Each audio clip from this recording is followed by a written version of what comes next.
வணக்கம். தமிழ் ஃபுட் கார்னரில் இன்றைக்கி காரப்பிடி கொழுக்கட்டை பண்ண போகிறோம்.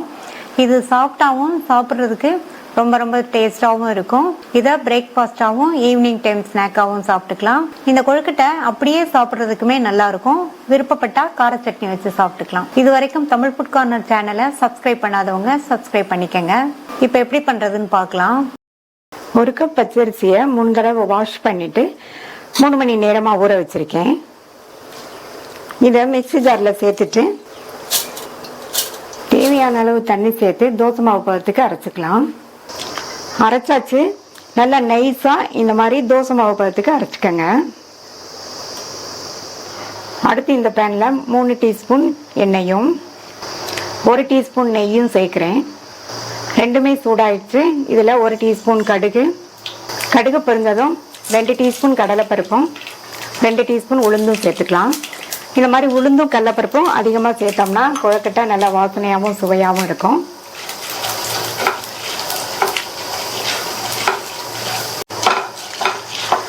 இப்போ பருப்பெல்லாம் நல்லா பொன்னிறம் ஆயிடுச்சு. இதில் கட் பண்ண 3 காஞ்ச மிளகாய் சேர்க்குறேன்.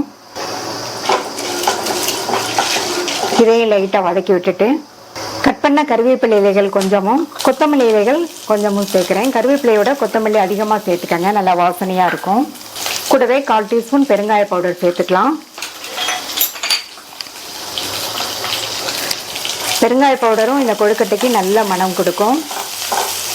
அடுத்து 1/2 கப் அளவுக்கு தேங்காய் துருவலை சேர்த்து நல்லா வதக்கிக்கலாம். தேங்காய் துருவலோட கலர் மாறாத அளவுக்கு மிதமான தீயில வச்சு வதக்கிக்கங்க.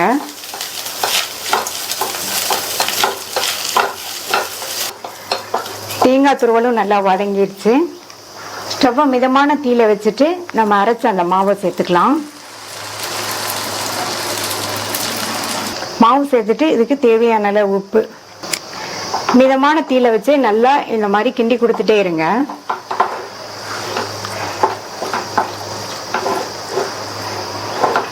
இந்த மாதிரி கிண்டி கொடுத்துட்டே இருந்தோம்னா கொஞ்ச நேரத்துல மாவு வந்து நல்லா கெட்டியாகி வந்துடும்.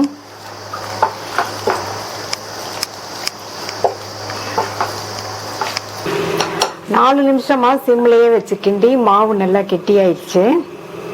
இதை வேற ஒரு பிளேட்டுக்கு மாற்றி வச்சிடலாம். பிளேட்டுக்கு மாற்றியாச்சு. இது கை பொறுக்கிற அளவு சூடு வர வரையும் இருக்கட்டும். ஒரு ஸ்டீமரில் வாழை இலை போட்டு வச்சுருக்கேன். இதில் தான் நம்ம கொழுக்கட்டையை வேக வைக்க போகிறோம். இந்த மாதிரி வேக வச்சோம்னா வாழை இலை வாசனையோட கொழுக்கட்டை சாப்பிட்றதுக்கு ரொம்ப ரொம்ப டேஸ்ட்டாக இருக்கும். மாவு கை பொறுக்கிற அளவு சூடுக்கு வந்துருச்சு. லைட்டா மட்டும் கையில எண்ணெய் அப்ளை பண்ணிட்டு இதை நல்லா ஒண்ணு சேர்த்து பிசைஞ்சுக்கங்க.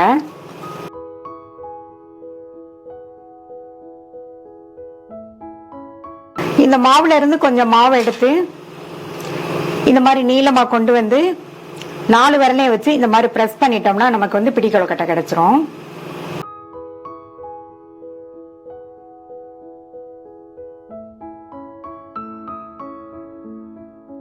இதே மாதிரி எல்லாத்தையும் பிடிச்சு வச்சிடலாம்.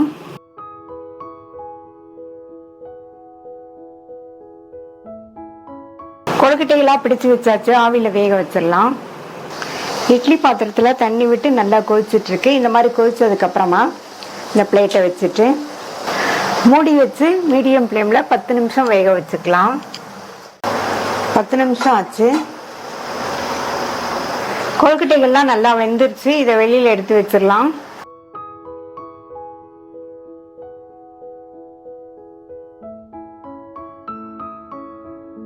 ட்ரை பண்ணி பார்த்துட்டு உங்கள் கமெண்ட்ஸை சொல்லுங்கள்.